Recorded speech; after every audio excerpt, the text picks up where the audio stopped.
요한일서 1장 7절 8절 말씀을 제가 읽겠습니다. 이제 다 같이 자리에서 일어나 하나님의 말씀을 경청하십시오. 그가 빛 가운데 계신 것 같이 우리도 빛 가운데 행하면 우리가 서로 사귐이 있고 그 아들 예수의 피가 우리를 모든 죄에서 깨끗하게 하실 것이요 만일 우리가 죄가 없다고 말하면 스스로 속이고 또 진리가 우리 속에 있지 아니할 것이요. 아멘. 자리에 앉으시기 바랍니다. 하나님께서 이 말씀으로 우리에게 은혜 주시기를 원합니다.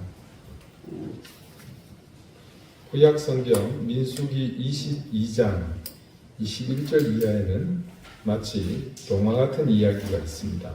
잠시 그 말씀을 읽어드리겠습니다. 발람이 아침에 일어나서 자기 나귀의 안장을 치우고 모압 고관들과 함께 가니 그가 감으로 말미암아 하나님이 진노하심으로 여호와의 사자가 그를 막으려고 길에 서니라.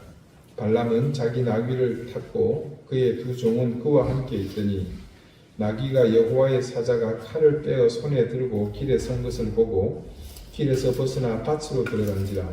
발람이 나귀를 길로 돌이키려고 째찍질하니 여호와의 사자는 포도원 사이 좁은 길에 섰고 좌우에는 담이 있더라. 나귀가 여호와의 사자를 보고 몸을 담에 대고 발람의 발을 그 담에 짓누름에 발람이 다시 채찍질하니 여호와의 사자가 더 나아가서 좌우로 피할 데 없는 좁은 곳에 선지라.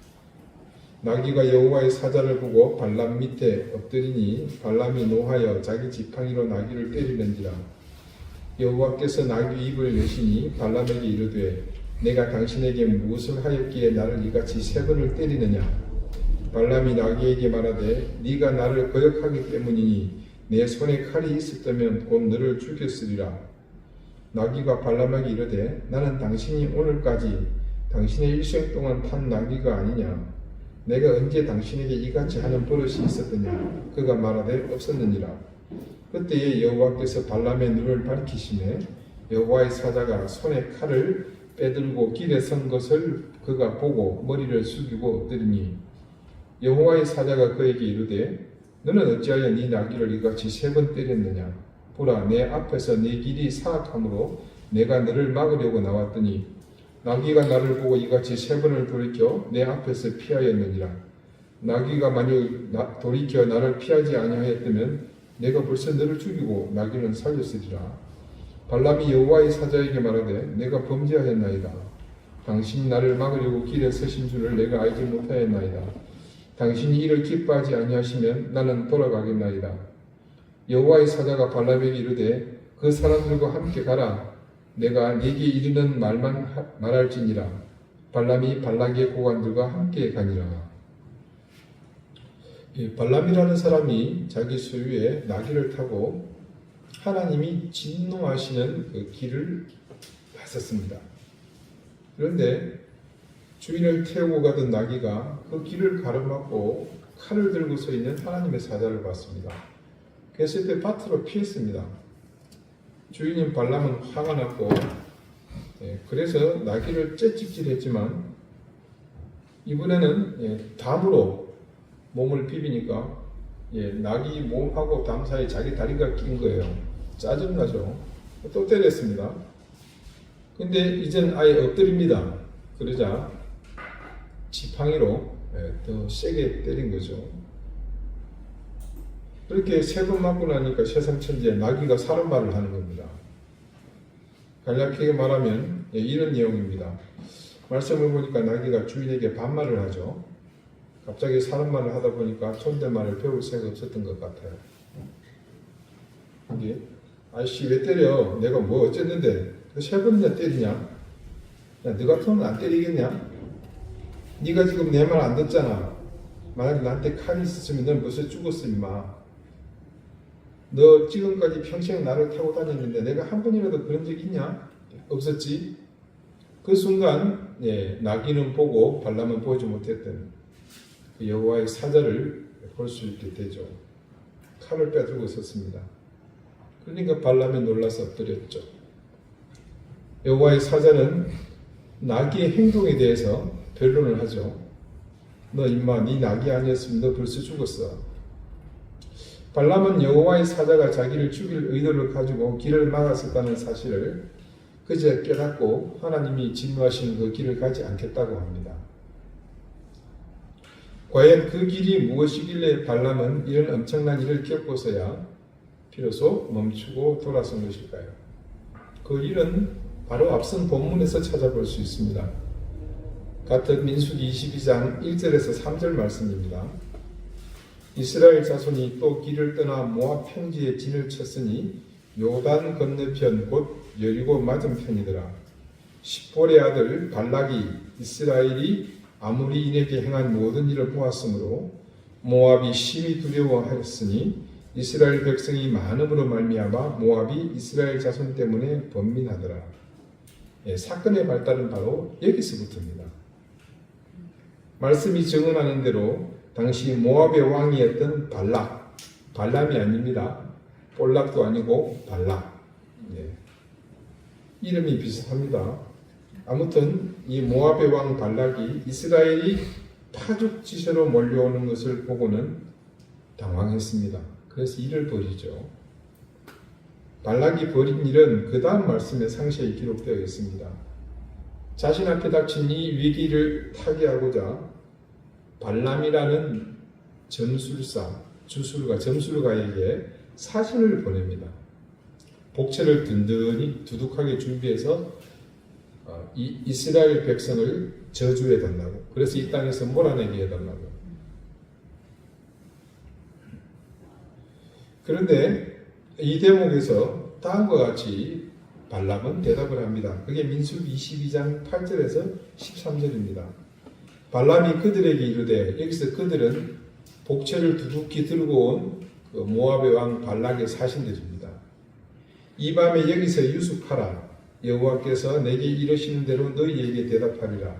모압 귀족들이 발람에게서 유숙하니라. 하나님이 발람에게 임하여 말씀하시되 너와 함께 있는 이 사람들이 누구냐? 발람이 하나님께 아뢰되 모압 왕 십볼의 아들 발락이 내게 보낸 자들입니다.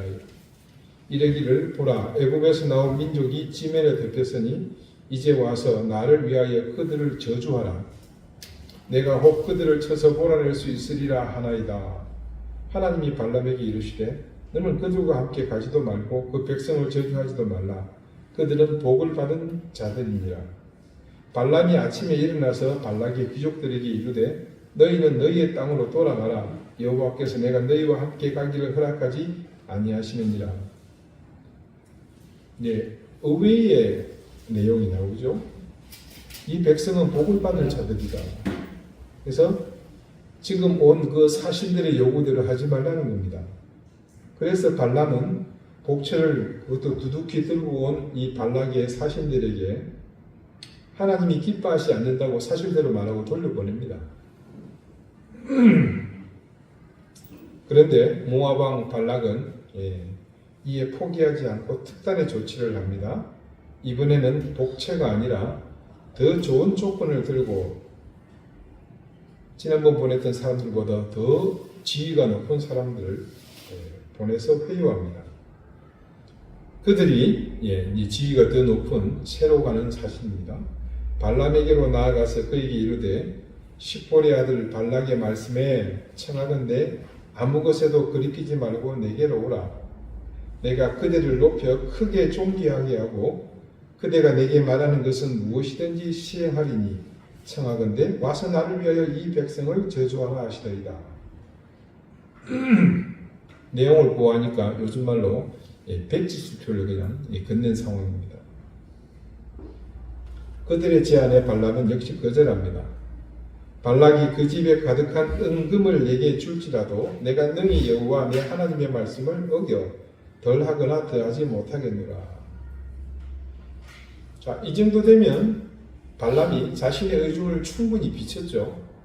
그러니 이제 그 사신은 다시 돌아가거나 안 가려고 그러면 발람이 그냥 억지로라도 보내면 상황은 종결됩니다. 그런데 여기서 발람이 묘하게 여지를 남깁니다. 19절 말씀이 이렇게 기록이 되어 있어요. 그런즉 이제 너희도 이 밤에 여기서 유숙하라. 왜 잘하는 겁니다. 잘하는 거죠. 그냥 보내면 되잖아요. 그러면서 또 핑계는 이렇습니다. 여호와께서 내게 무슨 말씀을 더하시는지 알아보리라. 왜 그런 걸까요? 그냥 보내면 되는데. 앞선 말씀으로 우리가 짐작했지만 충분히 상황은 종결됐습니다. 도대체 무슨 미련이 남아서 그러는 걸까요? 근데 이 19절 다음 20절에는 그런 의혹을 더 부추깁니다.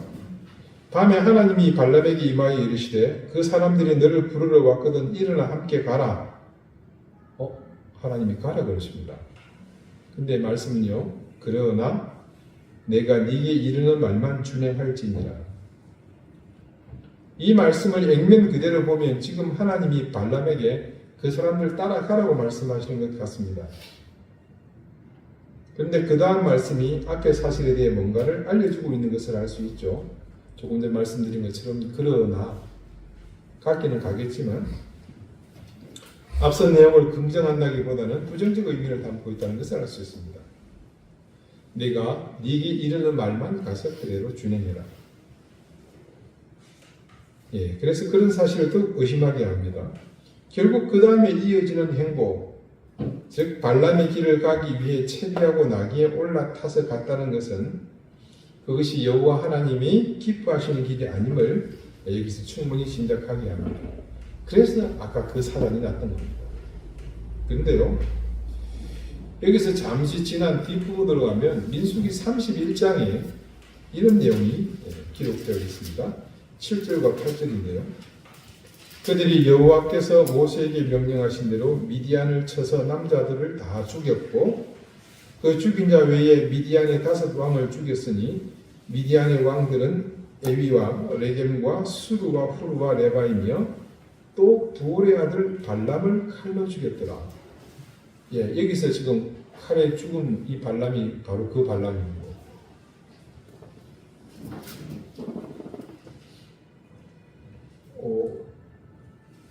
우리가 중간에 빼먹었습니다만 23장, 24장에는 보면요, 발람이 그들에게 가요. 그리고는 이제 발락이 얼씨구나 좋다, 지화자 좋구나, 비바바룰라 이제 큰납다 했는데 아니 이 발람이 엉뚱한 소리를 하는 거예요. 발락이 요구대로 하지 않고 도리어 이스라엘을 축복합니다. 그런 사람을 모세가 굳이 찾아내서 죽였다는 기록이 왜 있을까? 근데 발람을 모세가 죽인 과정에 좀 주목해 봐야 됩니다. 여기 보면 누구를 쳤습니까? 미디안 족속을 칠 때 그렇게 했다고 기록되어 있어요. 민수기 22장에서 24장은 아까 우리가 보았던 발람이 발락의 요청을 받은 사실을 기록한 곳입니다. 그때 조금 전에 말씀드린 것은 3번에 걸쳐서 이스라엘을 축복하는 그런 기도를 합니다. 자, 마지막에는요, 계속해서 3번 그러니까 발락이 열받는 거예요. 아우, 이건 이제 죽일 수도 없고, 빨리 가라. 너 계속 있으면 내가 너 죽일지도 모르겠다. 그래서, 그렇게 하면서 그를 보내거든요. 그런데 그 다음 25장에는 느닷없이 이스라엘의 남자들이 모압의 여자들과 음행한 일이 있었다고 기록이 되어 있습니다. 그 와중에요, 미디안의 여인이 함께 그 음행에 참여한 사실을 발견하게 됩니다. 그러니까 이게 좀 묘한 게요, 모압 사람들이 했다기보다는 미디안의 여인들을 동원해서 그 일을 벌인 것으로 추정이 됩니다. 모세가 그 사실을 발견하게 되거든요. 그 미디안 여자를 찾아낸 겁니다. 말씀을 보면 창으로 배를 통과시키고 죽게 만듭니다. 그런 다음에 이 미디안을 대적하여 치라고 하는 마음을 볼 수 있습니다. 그런데 31장에 아까 읽어드린 것처럼 모세의 명이 그대로 진행되는 과정에 그 일의 끝에 발람을 죽였다는 것은 이 음행과 관련한 모든 일의 배경에 발람이 있었음을 의미하는 겁니다. 요한계시록 2장 14절 말씀에 이런 내용이 있어요. 제가 읽어드립니다. 그러나 네게 2가지 책망할 것이 있나니 거기 네게 발람의 교훈을 지키는 자들이 있도다. 여기 말하는 발람이 바로 그 발람입니다. 발람이 발락을 가르쳐 이스라엘 자손 앞에 걸림돌을 놓아 우상의 제물을 먹게 하였고 또 행음하게 하였느니라. 예, 여러분 그 앞에는 그 내용이 없지만 여기서 이게 정확하게 그대로 드러나게 되죠. 발람이 그 이후에 무슨 일을 하게 했는지. 이 말씀을 통해 우리는 발람이 발락을 떠난 뒤에 어떤 행동을 했는지 충분히 짐작할 수 있습니다. 결국 그는 하나님의 영에 의해 발락의 모압이 아닌 이스라엘을 위한 예언을 했지만 결국에는요, 발락에게 이스라엘을 무너뜨릴 이런 음행을 통한 악한 계략을 제공한 신입니다. 그래서 신약에서는 요한뿐만 아니라 유다도 그리고 베드로도 발람의 이 길에 대해 언급하면서 그 길을 악한 길, 발람의 교훈 혹은 발람의 길이라고 그 악행을 증언합니다. 오늘 본문 7절 말씀은요, 중요한 사실을 한 가지 우리에게 증언합니다. 하나님께서 빛 가운데 계신 것 같이 우리도 빛 가운데로 행하면 우리가 하나님과 온전한 사귐이 있다고 먼저 말합니다. 그래서 그렇게 할 때 우리가 그분의 빛 때문에 함께 빛에 거하게 되고, 그래서 하나님과 사귐이 있게 되니 그 다음에 뭡니까? 그분의 아들 예수의 피가 우리를 깨끗하게 하실 것이라고 하죠. 그런데 만일 우리가 죄가 없다고 말하면 우리를 스스로 속이는 것이 되고, 그래서 진리가 우리 안에 있지 않게 된다고 말씀은 또 증언합니다. 오늘 발람의 행동에서 우리는 이 말씀이 증거하는 그런 사실을 정확히 볼 수 있습니다. 그는 분명 주술사입니다. 어디도 하나님의 선지자라는 얘기가 없어요. 근데 하나님의 은혜를 입었죠. 점이나 치는 사람이 지금 하나님의 선한 도구로 사용되지 않았습니까? 실제로 청탁을 받고 후한 대접을 받는 와중에도 그는 하나님의 명령에 그대로 발락의 요청을 거부하고 하나님이 명하신 대로 이스라엘을 저주하지 않고 축복하는 것을 볼 수 있습니다. 그렇다면 그는 빛이신 하나님 안에 거하는 기회를 얻었다는 겁니다. 아니, 기회를 얻었다기보다는요, 그가 그 안에 본인의 의지와 상관없이 완전히 들어가게 된 거죠. 더 큰 복된 은혜를 입었습니다. 그럼에도 그는 그 길을 끝까지 따라가지 못했습니다. 오늘 말씀, 만약 우리가 죄가 없다고 말하면 이 말씀의 의미는요, 곧 나 자신이 하나님의 은혜가 필요 없고 스스로 의롭다고 생각하는 사람, 곧 여기 발람과 같은 사람입니다. 그는 그래서 하나님에 의해 그분의 메신저로 살 수 있는 길을 선택하지 않고 자신의 길이 옳다고 여기는 어리석은 길을 선택했습니다. 바로 이 모습이요, 스스로가 속임을 당한 모습 그대로입니다. 제가 읽어드렸던 말씀 중에는요, 묘하게 반복해서 등장하는 단어가 있습니다. 제가 먼저 민수기 22장 18절 말씀을 읽어드릴게요. 발람이 발락의 신하들에게 대답하여 이르되 발락이 그 집에 가득한 은금을 내게 줄지라도 내가 능히 여호와 내 하나님의 말씀을 어겨 덜하거나 더하지 못하겠노라. 다음으로 민수기 24장 12절 13절 말씀입니다. 발람이 발락에게 이르되 당신이 내게 보는 사신들에게 내가 말하여 이르지 아니하였나이까. 가령 발락이 그 집에 가득한 은금을 내게 줄지라도 나는 여호와의 말씀을 어기고 선악간에 내 마음대로 행하지 못하고 여호와께서 말씀하신 대로 말하리라 하지 아니하였나이까. 자, 여러분, 제가 읽어드린 말씀 중에서 반복되어 있는 것이 있었죠. 뭡니까? 은과 금이죠. 발람은 발락에게 놀랍게도 똑같은 말, 은금을 내게 줄지라도 라고 하면서 그렇더라도 나는 하나님의 말씀을 어기지 않겠노라는 말을 반복해서 합니다. 발람은요, 하나님의 영에 의해서 점수를 가지만 하나님의 말씀을 대언하는 일을 했음에도 불구하고 정작 그의 머릿속에는요, 이 은과 금이 떠나지 않았던 겁니다. 왜? 하나님께서 발락에게로 가는 것을 허락하셨는지, 그러면서 하나님께서 이르는 말씀만을 준행하라고 하셨는지, 그 그 이유를 여기서 조금이나마 짐작할 수 있습니다. 그런데요, 베드로 후서 2장 15절 16절을 보면 아주 재미난 사실이 기록되어 있습니다. 그들이 바른 길을 떠나 미혹되어 도울의 아들 발람의 길을 따르는도다. 그는 불의의 싹스를 사랑하다가 자기 불법으로 말미암아 책망을 받되 말하지 못하는 나귀가 사람의 소리로 말하여 이 선지자의 미친 행동을 저지하였느니라. 여기서 말하는 불의의 싹시 바로 발람의 입으로 반복해서 말했던 하나님의 말씀과 배치되는 행동을 하도록 만든 원흉 은금이었습니다. 그래서 제가 좀 찾아봤어요. 찾아봤더니 한 주석에서 뜻밖의 이야기가 기록되어 있습니다. 발락에게서요, 은금을 얻을 기회를 놓치고 발락의 위협에 결국 그를 떠난 발람이 모세를 찾아갔다는 겁니다. 그리고 발락과 있었던 이야기를 전하며 모세와 흥정을 한 겁니다. 흥정의 조건은 다른 거 아니겠죠? 발락에게서 포기해야 했던 은금이었음은 분명합니다.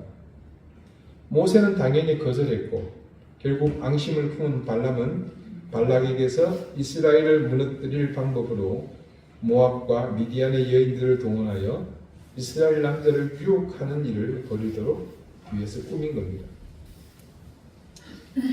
끝까지 발람은 빛이신 하나님 앞에서 자신의 어둠을 보지 못했고 결국 자신의 욕망 때문에 진실을 외면하고 불의의 길을 향해 나갔던 거죠.